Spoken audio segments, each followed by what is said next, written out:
and also Zhang Milama of Gabon.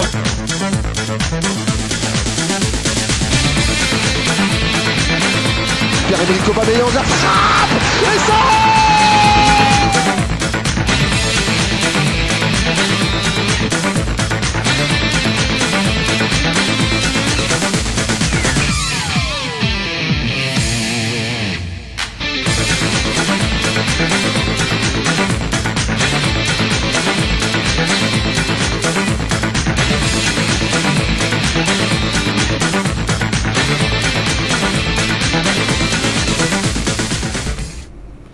Bonsoir à tous et soyez les bienvenus dans cette émission dont je me fais l'honneur de vous présenter. Deux titres seront au menu de ce magazine de sport de ce soir. On va parler d'arts martiaux avec le kickboxing, avec ce stage organisé du côté du 4e arrondissement de la commune de Libreville par l'association Tiger Sport Academy. La partie invitée de ce magazine de sport, on va recevoir Yolène Bindon, qui est trésorière d'une compétition dénommée Ligue des champions du Haut qui va se dérouler dans la province de Olentem du 4 au 31 août prochain. Je suis avec ces deux demoiselles ce soir, à savoir Bindon, Yolène, et Inès Ngunga, qui vont m'accompagner tout au long de ce magazine de sport de ce soir. Mais qu'avant de venir sur l'ensemble des détails qui vont devoir le composer, David Mitola, c'est quand vous voulez.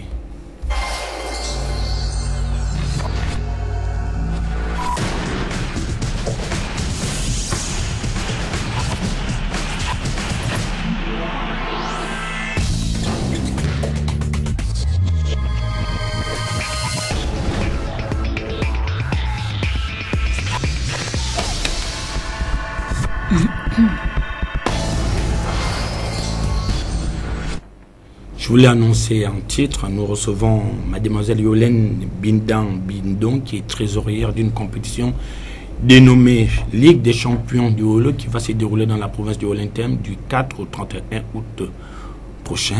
Bonsoir mademoiselle. Bonsoir. Alors, l'objectif de cette compétition qui va se tenir dans la province de Olentem durant pratiquement 3 semaines et demie. D'accord. La Ligue des champions a pour objectif de ramener les jeunes de la ville vers les villages. Oui. D'où nous avons pensé à un tournoi Ligue des champions qui concerne tout le département, ça veut dire les 50 ans et les 2 arrondissements de notre commune. Voilà, les conditions de participation. Les conditions de participation sont à titre gratuit, sauf qu'il y a 2 conditions. L'équipe devrait avoir un stade, et sachant très bien que les frais de transport sont à leur charge. Oui. Connaissant qu'organiser une telle compétition nécessite forcément de gros moyens, est-ce que vous avez un parrainage derrière cette affaire? Non, la Ligue des champions ne se fera pas sous un patronage. Sauf que nous avons décidé de mettre sous l'ambassadeur. Oui. Ça veut dire qu'on a choisi un ambassadeur, un ancien international footballeur. Sinon, un footballeur, on est encore sur le choix de l'ambassadeur. Oui, l'ambassadeur serait forcément quelqu'un issu de la province de Olentem? Non, pas forcément, mais quelqu'un qui a défendu les couleurs du pays.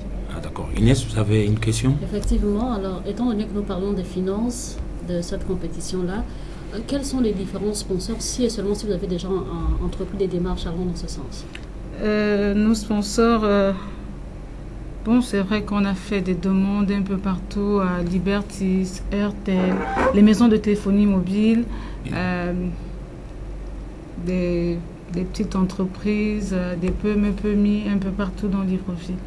Au cas où la réponse n'était pas favorable, comment est-ce que vous comptez entreprendre cette compétition déjà, étant donné Est-ce que vous avez déjà des fonds disponibles en français facile pour pouvoir tenir ce rendez-vous? Non, on n'a pas encore des fonds disponibles à notre portée parce qu'on compte organiser ce tournoi avec l'appui de tous les cadres du département du Haut. Parce que ce n'est pas un tournoi pour Mlle Bindon ou non, c'est un tournoi pour tous les jeunes filles du département du Haut. Mademoiselle, vous ne partez pas, vous restez sur ce plateau. Le temps pour nous de partir du côté du 4e arrondissement de la commune de Libreville où Le Tiger Sport Academy poursuit sa caravane d'initiation des jeunes à la pratique du full contact et du kickboxing après le 6e arrondissement de la commune de Libreville. Ils étaient nombreux à se rendre du côté des plateaux sportifs du 4e arrondissement. Le reportage est signé de Ulrich Sima. Rassemblement de masse le week-end écoulé au complexe sportif d'Awendje. Ici, les kickers de l'ensemble de la province mère de l'Estuaire ont répondu présent à cette deuxième étape de la caravane lancée il y a quelques jours. Comme à sa première, l'objectif reste le même. Il s'agit de la deuxième édition de la caravane de full contact boxing que nous avons initiée l'année dernière. Aujourd'hui, on a vu que l'année dernière, c'est quelque chose qui a très bien marché. C'est vrai qu'on était parti avec un minimum des dirigeants, un minimum des clubs. Et la demande était tellement forte que nous nous sommes dit qu'il fallait que vraiment l'année prochaine, on essaye encore de renouveler cela afin de ramener le maximum de personnes qui se sont un peu égarées dans notre discipline, qui se sont retirées, et rassembler certains coachs aussi qui aujourd'hui se voient un peu découragés et assis, manquent de motivation. Donc, comme ça aussi, pour que ce soit un événement qu'on doit pérenniser maintenant chaque année et en même temps nous permettre de détecter de nouveaux talents.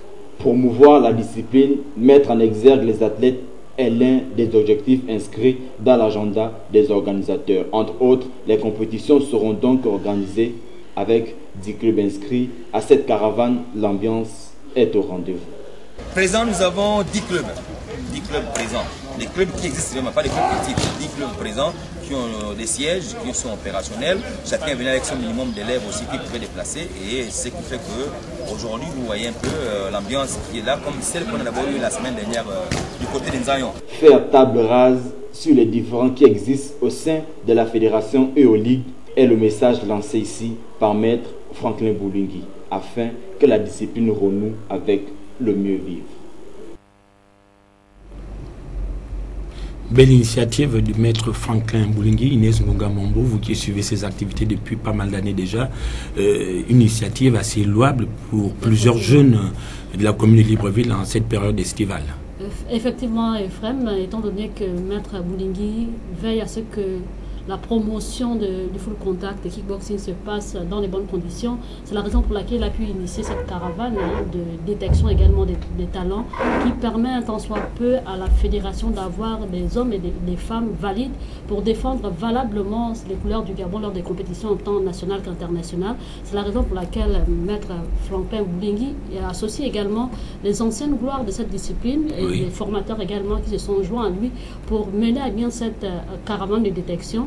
Et nous savons également que partant du stade Nzayon pour la première phase, aujourd'hui au plateau sportif d'Awendje, les jeunes vont continuellement à ces rendez-vous-là et c'est la population également qui croit à ce que Maître Franklin fait pour les jeunes aujourd'hui et je crois que son club également a déjà prouvé aux yeux de notre pays combien de fois il œuvre fortement dans la formation de ces jeunes-là. Un club qui est basé du côté du club Sauti, ce n'est nullement question pour nous ici de faire une quelconque publicité. Donc Maître Franklin Boulingui qui œuvre énormément pour cette discipline sur le plan local. Je me tourne de nouveau vers mademoiselle Yolène Bindam. Combien d'équipes pour cette première édition de la compétition dénommée Ligue des champions du Haut? Pour cette première édition, nous comptons démarrer avec 32 équipes. Oui. 8 équipes dans la commune. Oui. 4 dans le premier arrondissement, 4 dans le deuxième arrondissement. Ayant un grand canton, le plus grand canton, qui est le cantonnier, aura aussi 8 équipes. Sauf que les 4 autres cantons auront 4 chacun. Le coup d'envoi va se dérouler où? Les matchs vont se jouer de façon simultanée. Oui. Ça veut dire que le coup d'envoi, les matchs se joueront au même moment et dans tous les cantons jusqu'à la commune. D'accord. Donc, est-ce que vous avez veillé sur le règlement de cette compétition? Parce que plusieurs équipes ont souvent décrié l'arbitrage. Est-ce que vous serez accompagné par la Ligue provinciale du Wellington en matière de football pour vous octroyer des arbitres qui vont officier ces matchs? Comment est-ce que cela va se dérouler? D'accord. Il y a déjà un règlement qui a été établi par le département juridique de la Ligue des champions. Et nous voulons vraiment, on sait qu'on a déjà adressé une demande au département de la Ligue. En fait, on a adressé une demande à la Ligue et on attend le retour, mais on souhaite vraiment être accompagné de la Ligue de la province du Haut-Linterne. Et est-ce qu'il y a une idée aussi, oui, avant que de revenir sur Madame Inès Ngunga Mambo, en termes des prix qui seront attribués aux vainqueurs, est-ce que vous avez déjà réfléchi? Oui. Madame Fouamboité, oui. Le premier prix s'élève à combien? Le premier prix s'élève à 2 millions. De francs CFA. Le second à 1 million de francs et le troisième prix à 500 000 francs. Alors, ce qui veut dire ici que vous croyez fermement à ce que vous aurez des entrées pour financer cela, parce que déjà, si vous avez 3 millions 500, 2 millions pour le premier prix et 1 million pour le second, 500 000 pour le troisième, ce qui veut dire que vous avez déjà jaugé de long en large les entrées pour donner à ces jeunes-là l'envie de s'engager dans cette compétition. Et effectivement, c'est un risque qu'on prend, mais sauf que on compte beaucoup sur nos cadres. Oui. On compte beaucoup sur nos cadres et on sait qu'ils vont nous soutenir. Il y a beaucoup aujourd'hui qui nous soutiennent et on compte encore sur certains qui hésitent de nous accompagner, mais on sait que les cadres vont nous accompagner et nous aider à Alors, pourquoi avoir choisi déjà comme discipline le football pour réunir tous ces jeunes du canton? Mais parce que le football est un sport catalyseur, il est très rassembleur. Autour du foot peut se passer beaucoup de choses telles qu'une sensibilisation qui est prévue, une sensibilisation contre le VIH-Sida. Vu le taux de prévalence élevé dans le Nord, oui. Nous avons tenu à ce que, autour de cet événement qu'est le foot et qui rassemble jeunes, femmes, vieux, puissent profiter de cette sensibilisation de campagne sur le VIH-Sida. Oui. D'accord, donc on va parler cette fois-ci Comité national olympique avec la déclaration de Jean-Noël Eya. Madame Inès Ngunga, vous connaissez? Oui, effectivement, étant donné que c'est le candidat malheureux lors de la dernière élection, voilà. Alors qui ici condamne le fait que M. Léon Folquet soit encore réélu à la tête de ce comité olympique. Et c'est la raison pour laquelle nous disons toujours qu'il y a toujours des contestations à chaque élection, ce qui veut dire également que là encore, ça vient relancer sur la table le problème du respect des statuts et règlements oui. Lors des élections des assemblées générales électives. Donc, M. Jean-Noël Eya qui entend notamment contacter le Conseil d'État dans les prochains jours pour dénoncer le mode de déroulement de cette élection entaché d'irrégularité selon Jean-Noël Eya, voilà, qui veut notamment entamer certaines procédures pour certainement aller jusqu'à l'annulation de cette élection. Donc je m'en vais vous proposer de suivre cet élément. Jamais une élection fédérale ne s'est tenue sans contestation dans le domaine sportif gabonais. 2 mois après sa lourde défaite au poste de président du Comité national olympique opposé au sortant Léon Folquet, Jean-Noël Eya monte au créneau et dénonce les manigances orchestrées par le Comité national olympique qui, après vérification des dossiers des 2 candidats, s'est vu écarté de la course. Compte tenu des irrégularités constatées et dénoncées avant le scrutin, du refus catégorique de communication entre l'équipe sortante du BINO et notre liste, et dans un souci de recherche d'équité et de justice, nous nous sommes sentis obligés de saisir le Conseil d'État pour inexistence juridique des décisions de l'Assemblée générale élective de ce Comité national olympique donc de ce du 30 mars dernier. Et nous sommes dans cette démarche assistés par Maître Gilbert Fombi, avocat au barreau du Gabon, ici présent. Nous estimons en effet que l'exclusion de notre candidature à cette échéance électorale s'est faite sans élégance et sur des bases tout à fait fallacieuses. La liste We Are Gabon pour la victoire regrette la tendance prise par ce contentieux sportif qui s'étale sur la place publique et qui témoigne le caractère méprisant et sans scrupules du Comité national olympique actuel. Pour preuve, plusieurs de nos sollicitations écrites depuis le 15 mars à ce jour sont restées sans réponse, ce qui traduit à quel point l'équipe de ce comité exécutif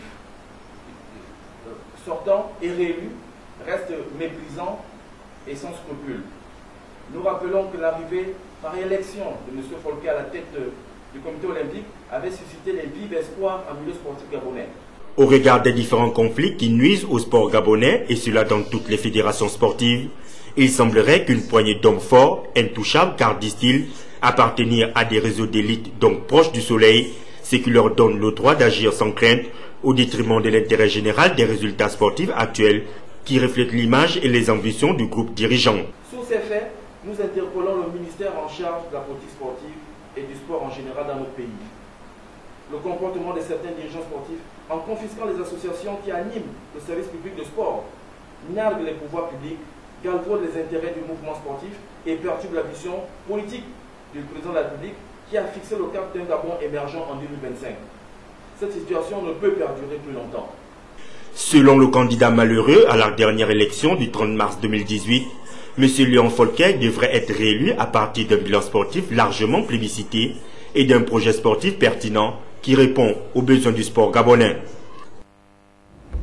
On quitte une querelle à une autre au sein de la Fédération gabonaise de boxe. Le torchon brûle avec la prise de possession de la salle nationale de boxe par Dickson Anguinga, qui est désormais le nouveau président de la Fédération gabonaise de boxe par intérim. Il succède à Alfred Bongo Ondimba, qui a été démis de ses fonctions tout dernièrement par les 9 ligues de boxe du Gabon.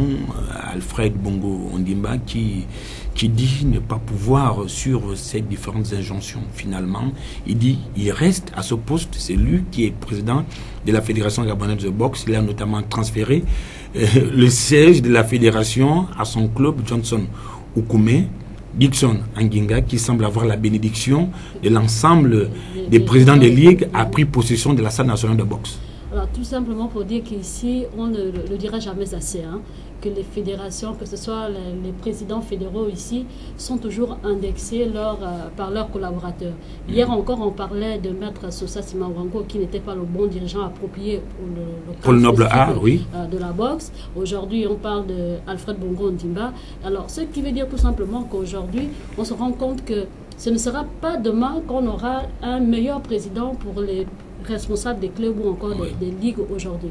Parce que déjà, si le siège national est désormais au club du président sortant, si on peut le dire ainsi, ce qui veut dire que Maître Dickson, qui assure l'intérim de la boxe, ne pourra pas jouer convenablement à son rôle. Parce que déjà, on se rend compte que la récente réception des présidents des différentes fédérations par le ministre de tutelle, c'est M. Alfred Bongo Ondimba qui représentait le noble art à cette rencontre, et M. Dickson n'y était pas. Alors, ce qui veut mettre encore en évidence ici, que même les athlètes du noble art ne savent plus qui est le réel président de la fédération. Donc finalement, le tout nouveau ministre promu à ce poste, Alain Claude Libizé, a du pain sur la planche. Du pain sur la planche, et Dieu merci qu'il a déjà eu plusieurs séances de travail avec les présidents des fédérations pour s'enquérir un peu des réalités, des difficultés auxquelles ils sont confrontés au quotidien, pour trouver des solutions palliatives, sinon définitives, à ces différents problèmes.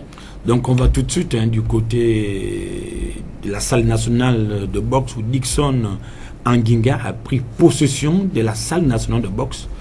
Contrairement à ce que l'on aurait pensé, c'est finalement lui qui s'adjuge le poste de président intérimaire de cette fédération. Reportage. Il est environ 10 h du matin à la salle nationale de boxe de Libreville quand le bureau intérimaire de la Fédération gabonaise de boxe, dirigé par Dickson Anguinga, ouvre ses portes afin de s'y installer. Dans les locaux, le constat est amer. Du bureau fédéral aux différentes pièces du bâtiment. Rien à voir avec un acte de vandalisme ou de mise en scène. C'est dans cet état que le bureau sortant que dirigeait Alfred Bongo Ondimba a laissé l'infrastructure nationale. Désormais aux commandes du noble art gabonais, l'équipe dirigeante de Dickson Anguinga exprime toute la désolation qui habite au sein de la discipline. Alors ce matin, nous sommes venus avec un huissier de justice pour faire la levée des scellés, ce qui a été fait. Et puis, à notre grande surprise, nous avons constaté que, comme tout le monde, comme vous avez constaté également, les bureaux sont dans un état de délabrement vraiment avancé. C'est un bureau qui a été abandonné, le siège national a été abandonné depuis plus d'un an. Et nous sommes l'une des rares fédérations à disposer d'un siège, vous comprenez ça? Parmi toutes les disciplines au Gabon, nous sommes l'une des rares fédérations qui disposent d'un siège. Alors que le siège national que les autres cherchent. Nous avons un siège qu'on abandonne au profit de notre lieu. Je dis c'est un peu exagéré de la part du gros sortant. La salle nationale de boxe serait abandonnée aujourd'hui par bon nombre d'entre eux au profit de la salle Johnson Okume. À cela s'ajoutent d'autres revendications qui amèneraient l'ensemble des présidents des ligues à réclamer la destitution d'Alfred Bongo Ondimba, le changement de logo des salles nationales et le non-respect des textes. La fédération a des textes, des statuts. Ce sont ces éléments-là qui donnent au président la conduite à tenir. Et Bongo Ondimba a été destitué simplement parce qu'en un an, il a violé plusieurs fois des dispositions statutaires. Vous savez, le logo de la Fédération gabonaise de boxe existe depuis plus de 3 décennies. Le président fédéral arrive, il change le logo. En 2 ans, il change 2 fois le logo de la Fédération, sans s'en référer à l'Assemblée générale ordinaire. Ce n'est pas les décisions familiales de M. Bongo Ondimba. Il décide de changer le logo comme il veut, quand il veut. On convoque l'Assemblée générale, on soumet son projet, et si l'Assemblée générale adhère au changement de logo, ça se fait partout comme ça ailleurs. Il a changé le logo sans référer à qui que ce soit. En évoquant l'aspect d'une mise en place d'un bicéphalisme à la FEGABOX, l'équipe emmenée par Dixon Anguinga n'entend pas se prêter à ce jeu. Pour une question d'équilibre de l'information, nous avons joint au téléphone ce matin les responsables de la Fédération gabonaise de boxe, bureau Alfred Bongo Ondimba. Il s'agit de Maître Alain Ota et son premier vice-président, à savoir Raymond Nguemassa.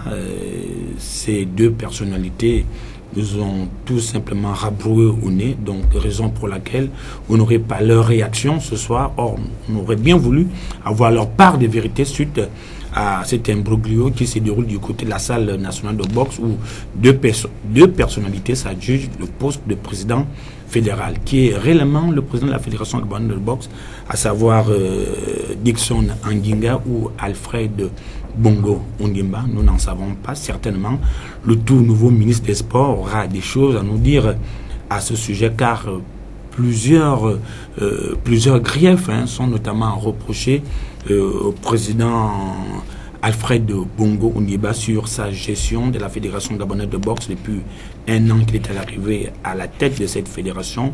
Plusieurs compétitions ne semblent pas se dérouler. On se tourne de nouveau vers notre invité de ce soir, à savoir mademoiselle Yolène Bindang, qui est trésorière d'une compétition dénommée la Ligue des champions du Holo. Bon, vous avez parlé tout à l'heure des conditions de participation. Est-ce que des joueurs qui évoluent au championnat national de football première division du Gabon peuvent-ils prendre part à ces tournois? Si oui, vous prenez combien de joueurs du national foot et première et deuxième division qui évoluent en élite A, notamment et élite B, peuvent prendre part à cette compétition par équipe sur le règlement? Est-ce que vous avez déjà pensé à cela? Oui, cela a été pensé et nous sommes dit qu'il fallait une participation de maxi 6 joueurs qui participent au tournoi de championnat de première division. Donc 6 joueurs par club, par équipe. Par équipe et maxi. Ouais. C'est comme un international qui vient pour ses vacances. Oui. Il pourra aussi, lui, jouer, participer à ce tournoi de la Ligue des Champions, parce que c'est pour s'amuser, c'est pour des vacances. Oui. Donc on ne peut pas interdire à quelqu'un de vivre l'ambiance et l'euphorie de la Ligue des Champions qui se passera du côté du département du Haut. D'accord, donc avant de pouvoir nous séparer, vous fixez cette caméra, vous donnez des commodités, comment est-ce qu'il faille prendre part à cette compétition, et le contact, vous appelez peut-être les équipes qui vont devoir prendre part à cette compétition, comment est-ce qu'elles doivent procéder, et les numéros de contact s'il y en a, vous les donnez. D'abord, pour l'inscription ou participation au tournoi de la Ligue des Champions du Haut, nous avons un compte Facebook, Ligue des Champions du Haut, et nous avons aussi des contacts pour l'inscription qui a commencé il y a 1 semaine, et nous allons les boucler bientôt.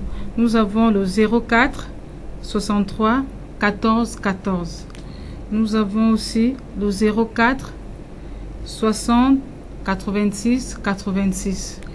Nous avons le 04 93 69 70. D'accord, donc nous étions là avec mademoiselle Bindon, Yolène, donc trésorière d'une compétition dénommée Ligue des champions du volley qui va se dérouler dans cette partie du pays du 4 au 31 août prochain. Donc vous aviez des numéros, donc le 04 63 14 14, 04 60 86 86, 04 93 69 70. Si vous souhaitez prendre part à cette compétition, on va tout droit vers le palais des sports de Libreville où le ministre des Sports a reçu l'ensemble des présidents des fédérations gabonaises qui existent sur le sol national. Il était question pour Alain-Claude Bilibizé, nouvellement affecté dans ce département ministériel, de discuter avec ses responsables des fédérations. Reportage. Écouter, cerner les difficultés et trouver ensemble les pistes de solutions était le but visé par cette énième rencontre entre le ministre d'État, ministre des Sports, Alain-Claude Bilibizé, et les présidents des fédérations sportives que compte le pays.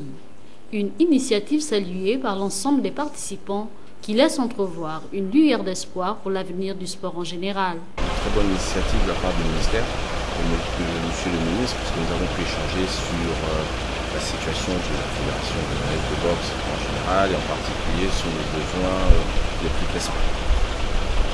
Donc nous avons pu développer à plusieurs niveaux les préoccupations qui sont les nôtres quant au calendrier, quant à la formation et au développement et à la promotion de la boxe. Nous sommes très heureux et très contents de cela. On ne demandait pas beaucoup, on demande juste d'avoir de la considération, ce n'est pas un problème d'argent. Surtout qu'on a atteint le niveau qu'on a atteint aujourd'hui grâce à l'effort des pouvoirs publics. C'est l'État qui nous a permis d'atteindre ces niveaux en nous subventionnant, en nous mettant dans des commissions pour participer à ces compétitions.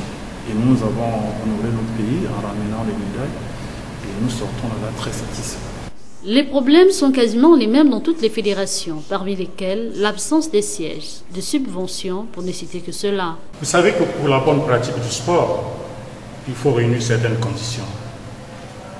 Comme vous l'avez si bien dit, ce sont ces conditions-là que nous avons voulu traiter avec monsieur le ministre d'État, notamment, vous l'avez signalé tout à l'heure, problème de siège, problème de subvention. Parce que vous savez, sans siège, on ne peut pas travailler. Et sans subvention, comme on dit le nerf de la guerre, on peut rien faire du tout. Voilà pourquoi nous avons voulu, avec monsieur le ministre d'État, essayer de passer en revue tous les promos que nous sommes confrontés. Les choses étant ce qu'elles sont, les sponsors nous ayons un peu lâchés. Nous avons besoin d'être accompagnés financièrement par le ministère des Sports pour que nous puissions mener à bien notre mission, c'est-à-dire former des jeunes, beaucoup plus de jeunes que ce que nous avons aujourd'hui, et essayer d'avoir partout des terrains en bon état et essayer de faire repartir aussi le club de Franceville pour une meilleure diffusion du golf au Gabon. Envisager la création de différentes ligues implique un certain nombre de dispositions. À savoir, il faut trouver les bureaux, il faut trouver un local, il faut trouver un entraîneur. Ça nécessite vraiment une logistique importante dont nous ne disposons pas forcément aujourd'hui. Et pour ce faire, nous avons préconisé un partenariat, entre guillemets, avec l'État, notamment par le biais des casernes, des forces de l'ordre, de manière à pouvoir promouvoir au sein des forces de l'ordre, cette discipline, éventuellement récupérer des locaux qui nous seraient mis à disposition. Les conflits existants au sein des fédérations ont été évoqués, le cas de la Fédération gabonaise de tennis de table. Espérons que la tutelle saura faire son travail afin que la sérénité revienne dans les fédérations incriminées.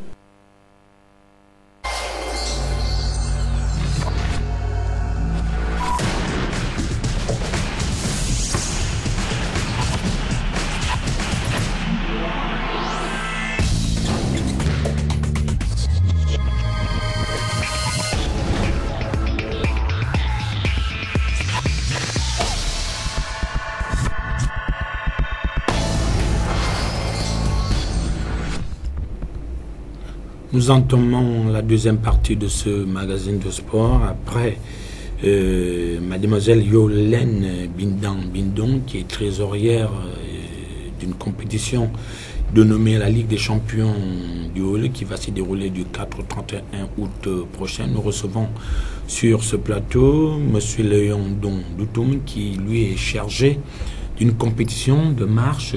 Oui, c'est ça, de la marche? Non, en fait, je suis organisateur d'un club. En fait, j'ai un club organisateur de marche. D'accord, donc organisateur d'un club de fitness et de marche. Bon, d'accord. Donc, voilà. Qu'est-ce qui vous vaut l'honneur de venir ici sur ce plateau ce soir?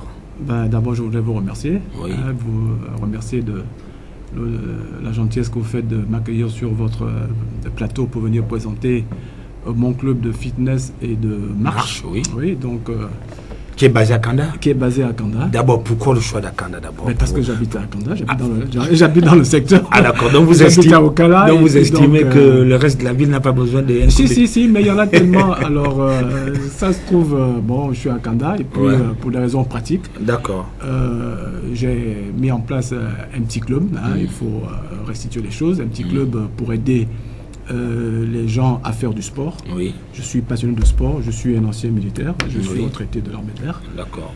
Et donc j'ai mis en place ce club de fitness et de marche. Mais je voudrais surtout ici parler des bienfaits de la marche sur la santé des uns et des autres. En fait, c'est pour inciter les... Puisque nous en sommes, allez-y. Alors donc pour parler de la marche, je dirais simplement que vous savez, la marche, c'est, on va dire, le plus vieux moyen de locomotion de l'homme. Oui. L'homme a toujours marché. Il a marché souvent par nécessité. Il a marché souvent par plaisir aussi. Mais ce dont je veux parler, c'est de la marche par intérêt, tout au moins sur le plan de la santé de l'individu. Vous savez, on a besoin d'être en bonne santé pour beaucoup de choses. Et la marche contribue énormément à nous rendre en meilleure santé.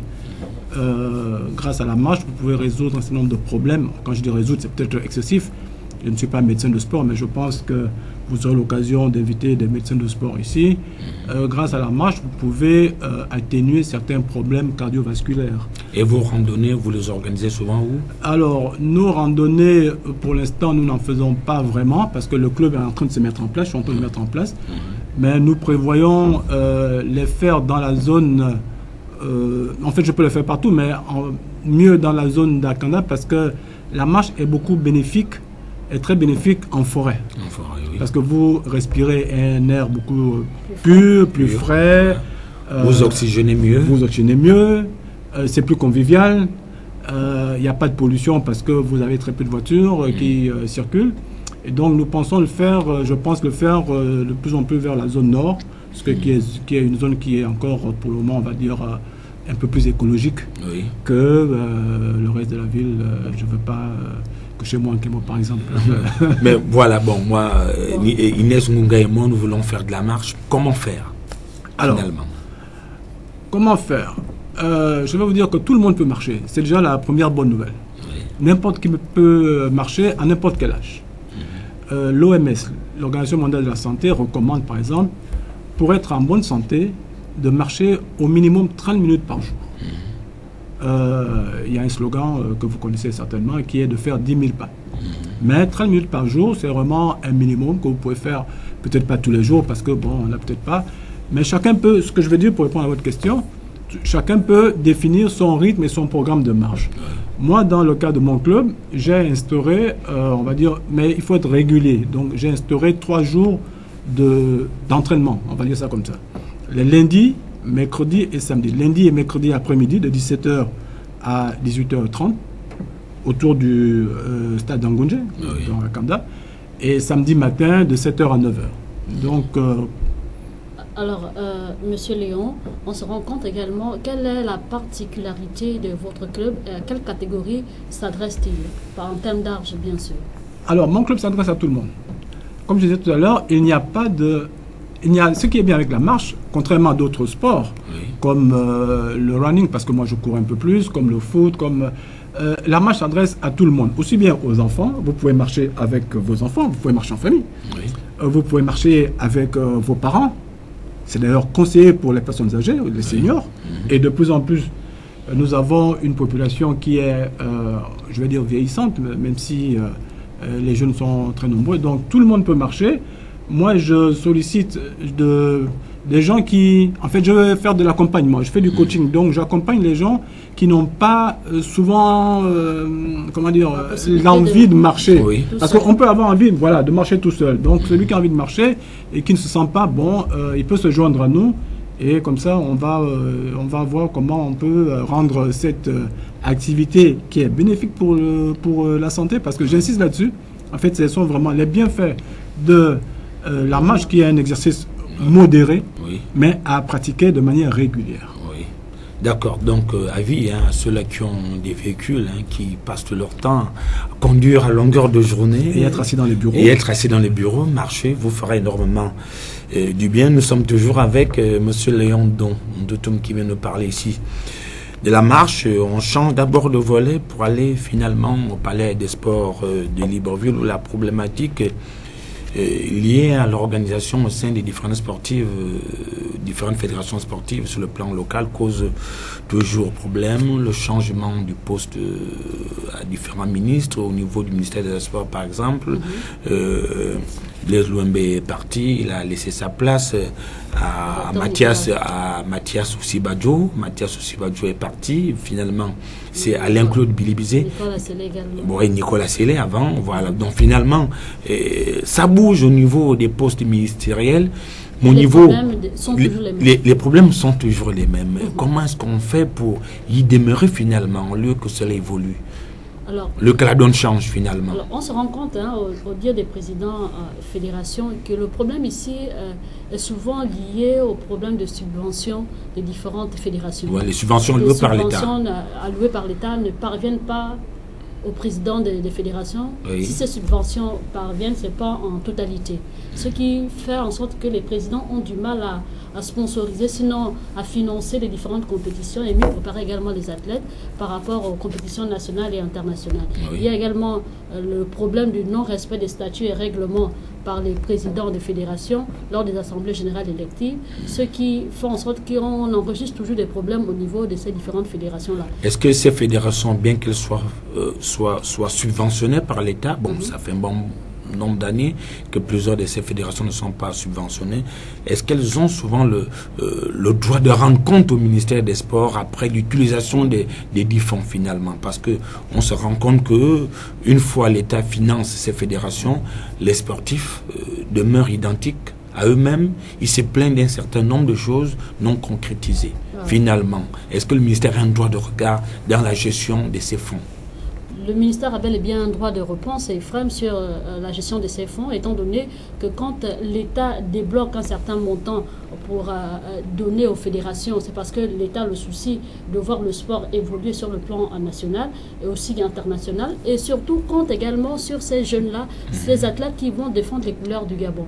Donc quand les fonds sont alloués, les présidents des fédérations devraient également donner cet argent à qui de droit, donc aux athlètes de ces différentes fédérations-là. Mais on se rend compte que les présidents, certains présidents, s'approprient cet argent et ne donnent pas aux athlètes. Et puis on peut voir aussi récemment la sortie d'Anthony Obama qui était venu dire qu'il n'avait pas toujours reçu son dû en termes de finances, ce qui veut dire que l'État octroie, mais parfois les présidents des fédérations ne remettent pas aux athlètes et ils se plaignent de gauche et de droite. On se rend compte également avec l'association des footballeurs professionnels du Gabon ici là, qui se plaignent également du non-paiement des salaires à certains footballeurs, ce qui veut dire que le problème de gestion est posé et le ministère a le droit de revendiquer un compte rendu de la part de ces présidents des fédérations-là. D'accord, donc M. Léon, là, on parle là de fédération, vous venez d'ouvrir un club, donc c'est une association. Est-ce que vous attendez aussi une subvention un jour de l'État? Parce qu'une association, c'est d'abord un regroupement de personnes. Vous ouvrez votre association, vous comptez d'abord sur vos fonds. Est-ce que vous avez déjà penché sur comment est-ce qu'il faille procéder pour bénéficier d'une subvention? J'avoue que non, je n'y ai pas pensé, mais cela ne signifie pas que je ne pourrais pas avoir besoin de subventions. Oui.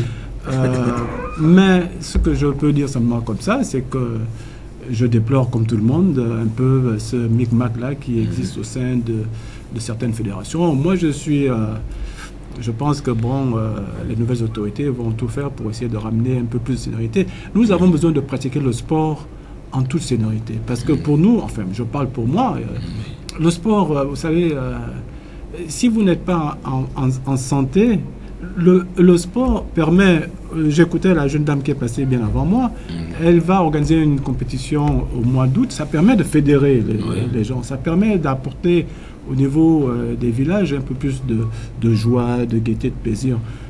Bon, je pense que c'est un peu l'un des objectifs du sport. Donc il faut que ceux qui gèrent le sport, surtout quand il s'agit du sport de masse, le fassent un petit peu en pensant au bien-être des populations.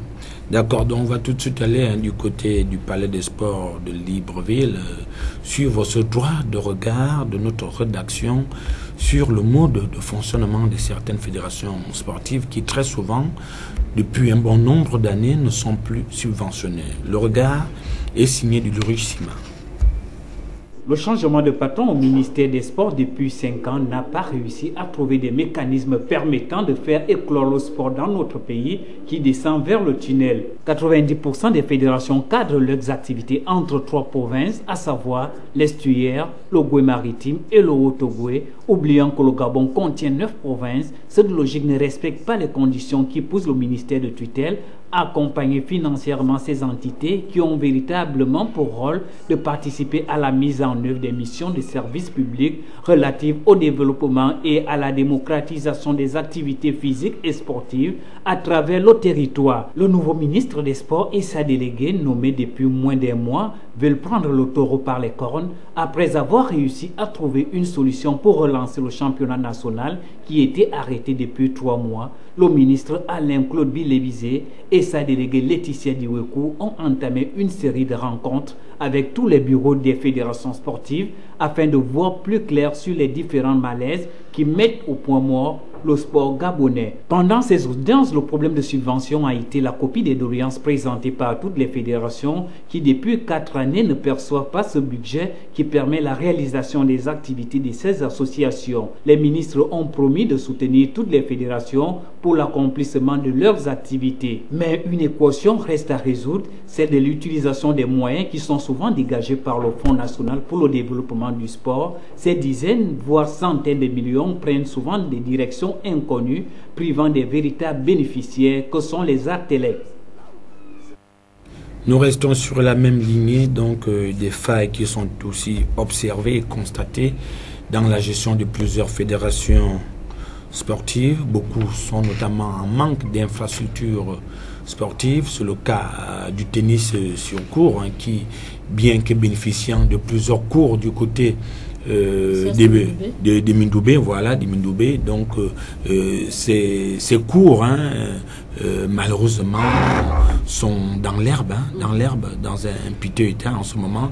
Ce que déplorait déjà Samuel Minkoumindon lors de la récente réception du ministre des Sports à leur endroit, le jour où le ministre des Sports recevait plusieurs présidents des fédérations sportives sur le plan local. Donc le président Samuel Minko, président de la fédération gabonaise de tennis, condamnait déjà cet état des faits. Reportage. Le développement du sport passe nécessairement par des infrastructures dignes de ce nom et d'un accompagnement multiforme de la part de la tutelle pour espérer des résultats positifs au terme des compétitions nationales qu'internationales. Mais force est de constater que dans notre pays, l'on met la charrue avant les bœufs, ce qui laisse entrevoir quelques failles dans le fonctionnement des fédérations sportives. À cet effet, les présidents des fédérations ont égrené leur chapelet de difficultés face au ministre en charge du sport. Mais particulièrement le Wushu, ça fait 4 ans, bientôt 5 ans, nous n'avons pas reçu une seule subvention de la tutelle. Donc nous pensons que, au même titre que les autres fédérations, nous ne devons pas être ceux de laisser pour compte, je veux dire. Voilà, donc le ministre nous a rassuré qu'il nous a écoutés, il va examiner les situations de toutes les fédérations et il nous reviendra pour savoir exactement comment nous allons travailler ensemble. Le problème que nous avons soulevé est celui de lorsque vous avez des multitudes d'enfants qui découvrent le tennis dans les écoles, il faut avoir des infrastructures pour les faire jouer. Et nous avons donc insisté sur le deuxième point. Le premier point du programme, c'est le tennis à l'école. Le deuxième point, pour faire jouer tous ces enfants qui découvrent le tennis à l'école, ce sont les infrastructures. Et le ministère a mis à notre disposition en 2015 le site de Mindoundé, où il y a 8 cours de tennis mais qui sont dans l'air. Ils ont également proposé des pistes de solutions en vue du bon déroulement des compétitions. Nous savons que l'État a des difficultés, donc nous préférons restaurer progressivement les cours.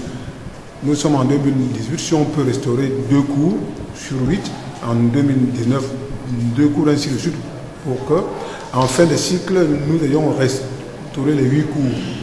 Et nous voulons faire de cet endroit le centre national d'entraînement, parce que la tendance au niveau des pays membres de la Fédération internationale, de la Confédération africaine, c'est que chaque pays ait son centre d'entraînement. Nous voulons faire de Mindoundé les 8 cours de tennis avec le local, le siège de la Fédération, le siège du Centre national d'entraînement de la Fédération. Ça nous permettra, parce que pour recevoir des compétitions de dimension africaine, il faut avoir un site qui a au moins 4 cours. Et là-bas, il y en a 8. Espérons que le ministre aura suffisamment de moyens pour apporter un ouf de soulagement aux présidents fédéraux. Était également présente lors de ce rendez-vous Bernadette Nguema, présidente de la Fédération gabonaise de tennis de table. Elle aussi, elle est pointue du doigt pour sa mauvaise gestion. Elle aussi était de la partie.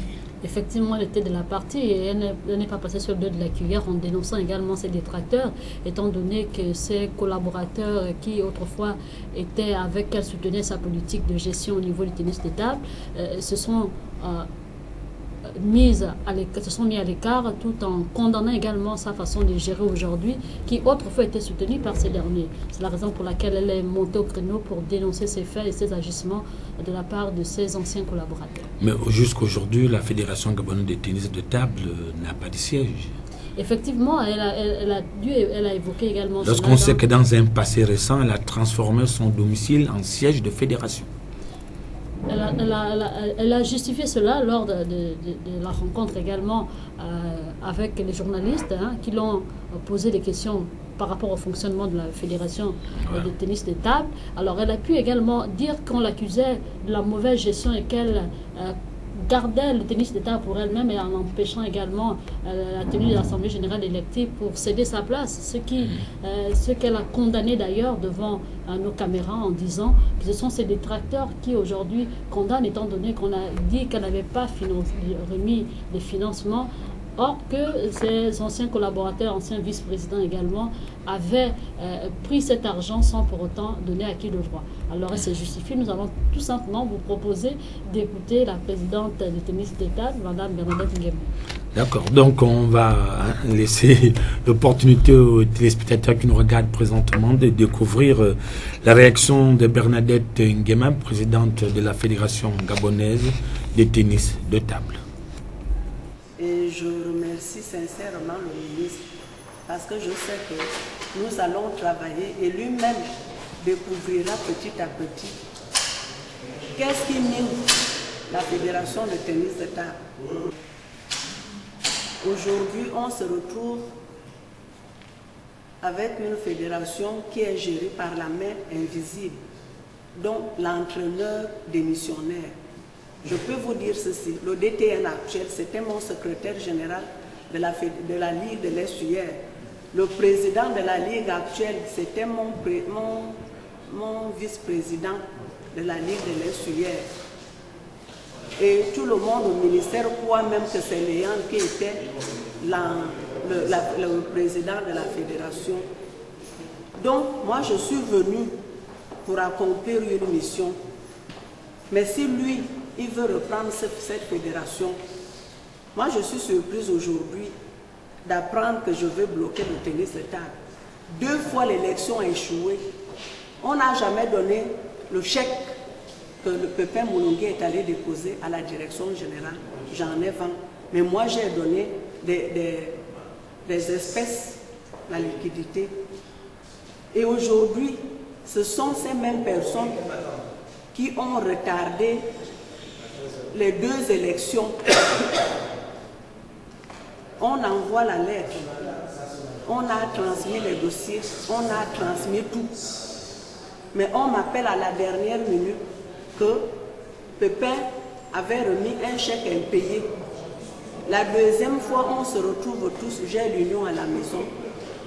La même chose se reprend au Britannique militaire. Je crois que quelques-uns d'entre vous étaient.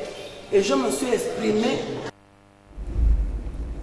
Être coach a un métier ingrat, cela se passe du côté de la capitale économique à Port-Gentil. Cela a été constaté par nos confrères des Médias Plus. Un jeune compatriote comme prénom Martial s'illustre a entraîné plusieurs jeunes de la capitale économique, des jeunes désœuvrés issus de plusieurs couches sociales, en les initiant dans la pratique du basketball, une initiative assez louable pour ce jeune compatriote tout de même. Une initiative louable, étant donné qu'il a également besoin de plus d'encadrement de la part de la tutelle, sinon des responsables de la Ligue de basketball de Louis-Maritime, pour l'aider à mener à bien cette mission-là qu'il s'est assigné lui-même, parce qu'il a la volonté, le désir également d'apporter sa contribution dans le sport, plus précisément dans le basketball. Donc c'est la raison pour laquelle il devait être soutenu également par ses responsables, mais aussi permettre à ces jeunes-là d'adhérer davantage, parce que c'est de ce genre d'initiative qu'on peut dénicher quelques jeunes talents pour pourquoi pas regagner demain, après-demain, l'équipe nationale. Monsieur Léon Doutoum, donc être coach, c'est quand même souvent un métier ingrat, parce que lorsque ça ne marche pas, tout retombe sur la tombe de l'entraîneur qui n'est pas bon, c'est l'entraîneur qui n'a pas pu faire respecter le schéma tactique. On oublie souvent même le niveau même des athlètes. Oui, mais là je pense que nous parlons de deux choses. Là je reviens sur votre élément, ce gars de Port-Gentil qui, je crois par passion. Oui, déjà, par passion, oui. Moi je lui tire mon chapeau, parce que donner son temps aux autres comme ça, et gratuitement quand même, parce que c'est la passion, un peu ce que je fais. Oui. Vous voyez, moi j'aide les gens, en fait j'aide, bon c'est peut-être excessif, mais je veux aider les autres à être en forme. Lui, il s'occupe d'aider les jeunes qui, au lieu d'aller se livrer à des activités illicites, il les occupe en leur apprenant ce qu'il connaît du basket. Et comme disait madame, qui sait demain ce que ces petits-enfants pourront être. Aujourd'hui, quand on regarde, je parle du foot que je connais un peu, les Ronaldo, les Messi et même les Aubameyang et compagnie, ils n'ont pas commencé dans des grands clubs. Ce sont des gens qu'on a, pour la plupart, dénichés dans des petites structures comme ça. Donc, effectivement, ce sont des initiatives à encourager. Pour revenir sur la deuxième partie, effectivement, être coach, bon, vous savez, c'est un peu comme tous les autres métiers. Il y a des moments heureux, des moments moins heureux. Il faut toujours trouver un bouc émissaire quand ça marche mal, comme on dit. La victoire a plusieurs pères, mais la défaite mourra orphelin. Ah d'accord, Zinedine Zidane, coach du Real Madrid avec là, plusieurs bien trophées. Pour lui. Ouais, mais lui, il a claqué la porte. Il est parti, il a dit, bon, moi, c'est bon, je vais me consacrer à ma famille. Vaut mieux sortir par la grande porte. Par la grande porte avec un bon titre, alors que de sortir avec une défaite derrière. D'accord, donc on va tout de suite aller du côté de Port-Gentil, vous proposer en image ce jeune compatriote qui met de son temps à entraîner des jeunes compatriotes dans la pratique du basketball. Le reportage est signé de nos confrères de Média Plus. On commence main gauche. On step, on fait fête à droite, on continue. Si on arrive, on fait step, fête à droite, on continue ici. Okay. Donc là, fête à droite, là, on continue. On revient, main gauche, ça va. Okay. Un training de plus pour ce coach. Au menu de celui-ci, maniement du ballon, faire des shoots, le bon geste pour les let-up. Responsable de tous ces jeunes, il est plus qu'un coach sportif, c'est aussi un coach de vie. On fait un boulot où on se donne en fait pour ces jeunes, les amener à se découvrir, à connaître vraiment ce qu'ils sont, les dons qu'ils ont et les déployer. Et toujours vraiment d'aller dans l'excellence et d'être de bons citoyens. Donc c'est d'abord cette tâche-là que nous avions, et j'aime bien le faire. Je me plais à donner déjà ce qu'on m'a donné. En cela, il forme des futurs sportifs de haut niveau. Mais comme beaucoup de travail qui fait intervenir la pédagogie, Être coach est un métier ingrat. Déjà, être coach, c'est déjà être un père. Okay, bon, ça fait partie du travail pédagogique. Okay, mais bon, c'est un travail ingrat, hein, comme tout pédagogue, hein, comme quand on prend un maître, un professeur. Okay. Mais l'amour du métier permet de surmonter les aléas. C'est un travail passionnant, c'est un travail ingrat mais passionnant. Pour moi, j'aime bien.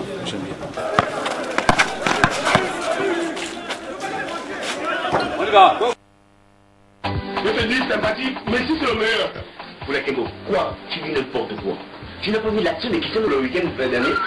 Quand il a fait les mêmes trucs, c'est même pas trop des gens. Oh, mais comment c'est parce qu'on parle du vrai football. C'est les gars comme Messi. Mais je ne connais pas le football. C'est que ça. Combien de ballons d'or? Combien de ballons d'or? Tu n'importe quoi. Mais tu n'importe quoi fait comme Raïkoum Taton. Moi, je ne sais pas comment c'est quoi. Quand vous avez l'action que Moulungi a fait au championnat national là. Oh non. Oh, petit. Si tu respectes beaucoup. Mais quand on parle du vrai football, ne viens pas nous parler du championnat national. Le championnat national que moi je peux marquer plus de 7 plus 7. Bouge.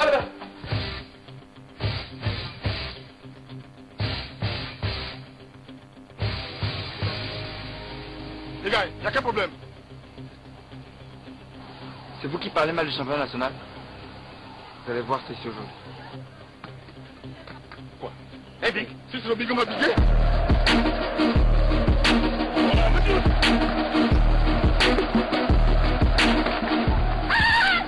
C'est comment? J'avais dit au joueur au ballon, je n'aime pas ça, viens quoi? Hein? Ça m'a dit dans le ballon.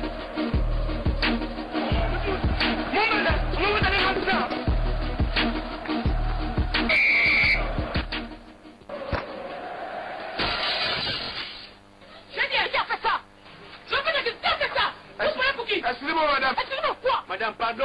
Pardon, quoi? Moi, c'est vous qui avez fait ça. Je vois où vous allez, combien de joueurs ballon là? N'importe quoi.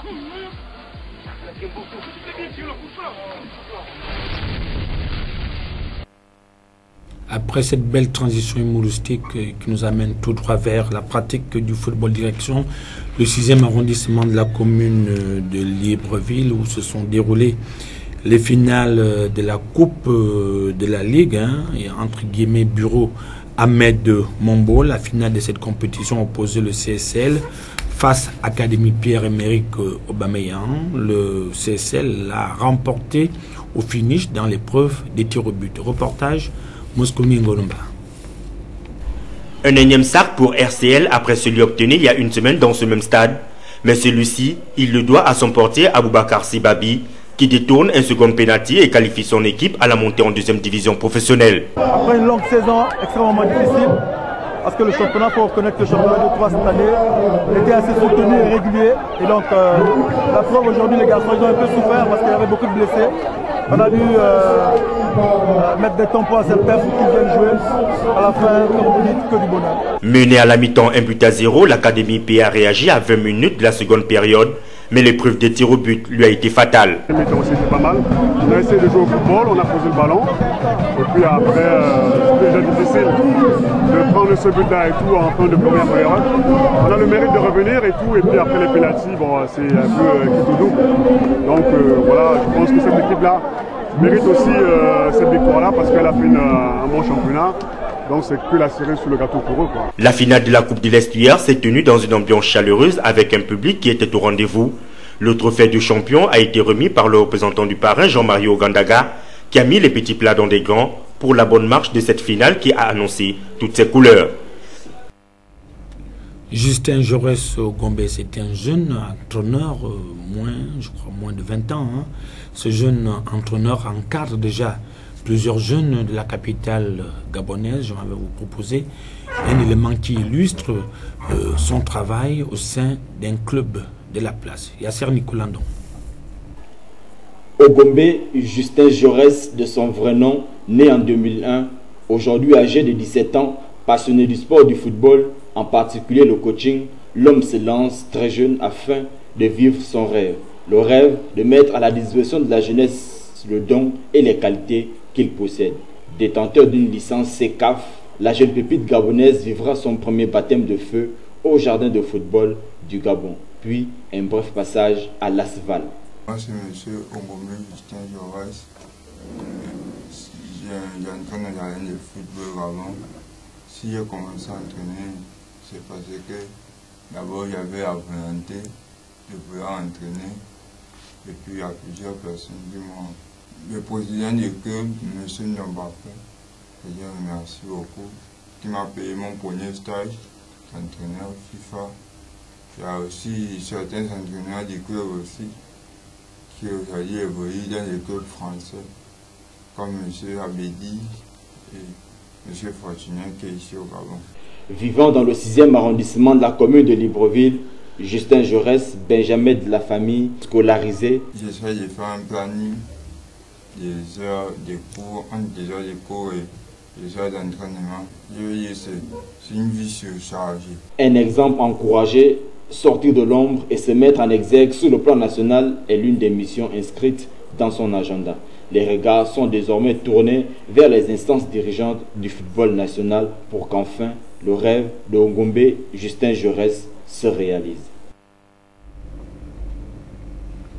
On parle de boxe dans ce magazine de sport, en prélude au combat entre Taylor Mabika et Nouri Seferi, un Albanais, dans la catégorie lourd léger. Une conférence de presse qui a eu lieu le week-end dernier du côté de la structure en charge de la tenue de cet événement grandeur nature, Taylor Mabika, qui reporte les gants et qui va monter sur le ring pour espérer gagner ce combat pour rentrer dans la catégorie des WBC. C'est une bonne chose pour ce compatriote. C'est une bonne chose, Ephraim, pour ce compatriote, mais on déplore également le fait que notre ambassadeur ne puisse pas combattre à l'extérieur du pays pour faire valoir également les capacités de notre ambassadeur, bien sûr, Taylor Mabika, ici, parce qu'on se rend compte que l'homme ne combat qu'ici au Gabon, l'homme ne combat qu'à Libreville ou à Port-Gentil. Et ça donne des allures d'un combat arrangé. Oui. En temps, nous, on voudrait également que Taylor Mabika puisse combattre à l'extérieur pour voir combien de fois il peut déjà hisser plus haut les couleurs du Gabon. Donc que ce soit un dernier combat ici. Est-ce que finalement Yoka Even, comme on appelle ces structures, est devenu spécialisé ou spécialiste de l'organisation des combats de Taylor rien qu'ici à domicile? Est-ce que Yoka ne peut pas faire cette même organisation hors du pays pour que nous essayions de jauger la force de Taylor Mabika?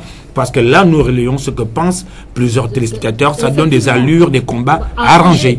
Et quand on se souvient également du combat de Taylor Mabika à Port-Gentil, pour l'œil du profane, on se dit que Taylor Mabika n'avait pas gagné ce match, ce combat au regard. Beaucoup l'ont dit d'ailleurs. Beaucoup l'ont dit d'ailleurs, même sur les réseaux sociaux. Oui. Mais on aimerait également que la structure Yoka puisse vendre mieux l'athlète, donc Taylor Mabika. Hors de nos frontières. Hors de nos frontières, pour qu'au fond, on puisse comprendre et reconnaître également la force de Taylor Mabika au-delà du Gabon, au-delà de la zone même dans laquelle il est. De la zone CEMAC, oui. Voilà. Alors, donc c'est l'occasion ici, sinon le message des téléspectateurs ou encore du Gabonais lambda, de dire à Yoka Even de pouvoir présenter également Taylor Mabika hors de nos frontières pour que l'on puisse jauger véritablement la capacité de notre athlète de défendre les couleurs du Gabon. Et ces combats n'ont jamais été vus dans des chaînes de sport de renom international que je ne veux pas énumérer ici. Donc je pense que les organisateurs vont devoir réfléchir sur l'organisation de ces combats de boxe ici même à Libreville. Donc on va vous proposer cette conférence de presse qui s'est tenue il y a de cela quelques heures du côté de Yoka Even. Le reportage est signé de Mosconi Ngonba. Un an après sa victoire au championnat méditerranéen et WBC face au Roumain Alexander Roux à Port-Gentil, ce 8 juin au Palais des Sports, Taylor Mabika renoue avec le ring en défiant l'Albanais Nouri Seferi, un challenger pas comme les autres. C'était un boxeur vraiment quand même plus difficile. Après son combat l'année dernière à Port-Gentil, il est rentré sur Paris et là-bas il s'est préparé. Je crois en février, le 19 février dernier, il a eu un combat qu'il a gagné par KO au 3e round avec une bonne préparation. Et depuis la semaine dernière, il est ici. Actuellement, il est à la Polynésie où il peaufine sa préparation. Mentalement, il se porte très bien et il entend défendre à la demande le Gabon le juin prochain. Et voilà pourquoi j'ai dit qu'on avait besoin du public pour soutenir Taylor afin qu'il s'emploie à battre Nouri. Il faut également le dire que cette ceinture WBC francophone permettra désormais à Peter Mabika de combattre la WBC. Donc c'est le dernier tournant pour lui. Pas d'erreur pour Taylor Mabika. Une victoire suffirait pour la Panthère nationale pour accéder à l'élite et se frotter aux meilleurs boxeurs du monde. À ce combat vrai également la participation des boxeurs gabonais en levée de rideau, dont le combat d'une jeune gabonaise championne de la zone 3 dans la catégorie de 60 kg. C'est la première fois qu'une gabonaise boxe contre une étrangère sur le sol national. Ce serait Gaëla dans la catégorie de 60 kg. Cette fille est championne de la zone 3. Elle a sensiblement plus de 25 combats. Et il n'y a que 2 défaites. Ça dit déjà que je ne connais pas très bien le palmarès de son adversaire. Ce qui est certain, c'est que c'est une boxeuse d'une certaine valeur, sinon on l'aurait pas envoyé ici. À en croire son palmarès, ce combat mérite des encouragements en termes de supporters, mais aussi redonner un second souffle à ses combattants, gage d'une victoire au terme de ce duel de titans qui réunira 2 grands champions. Après ce dernier élément lié au combat de Taylor Mabika face à l'Albanais Nouri Seferi, prévu dans quelques jours seulement ici même au Palais des Sports de Libreville, je me tourne de nouveau vers notre invité pour le mot de fin. Monsieur Léon Dondoutoumou, votre mot de fin, avant de pouvoir nous séparer en quelques secondes. Ok, le mot de fin, c'est déjà vous remercier encore une fois de la gentillesse que vous avez eue de bien vouloir m'inviter ici pour venir exposer aux Gabonais les bienfaits de la marche. Encore une fois, je rappelle, c'est pour la santé de chacun. Et la marche, c'est un exercice modéré qu'on doit faire de manière régulière, que tout le monde peut faire, en ce qui me concerne. Donc j'invite ceux qui le peuvent, qui sont dans la zone d'Okala, Kanda, à se joindre à moi, à se joindre à mon club, le Léon Fitness Club. Et nous nous entraînons tous les lundis, mercredis après-midi, de 17h à 18h au stade Akanda et le samedi matin de 7h à 9h du matin. D'accord. Donc je suis joignable éventuellement, si je peux donner mon... Allez-y. Je suis joignable au 06 27 95 90. D'accord, donc au stade Akanda, c'est le stade de l'amitié. Hein? Au stade de l'amitié. Voilà, c'est nos Gabonaises du côté de la commune d'Akanda. Donc j'étais avec M.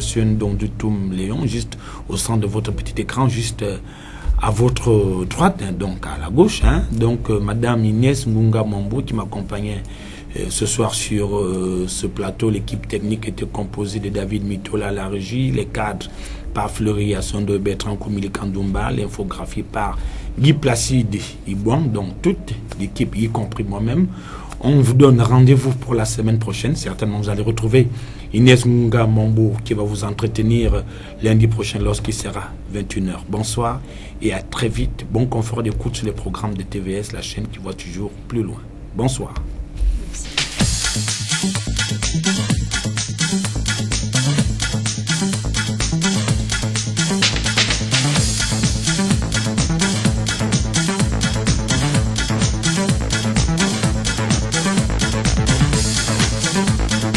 And also Zhang Milama of Gabon.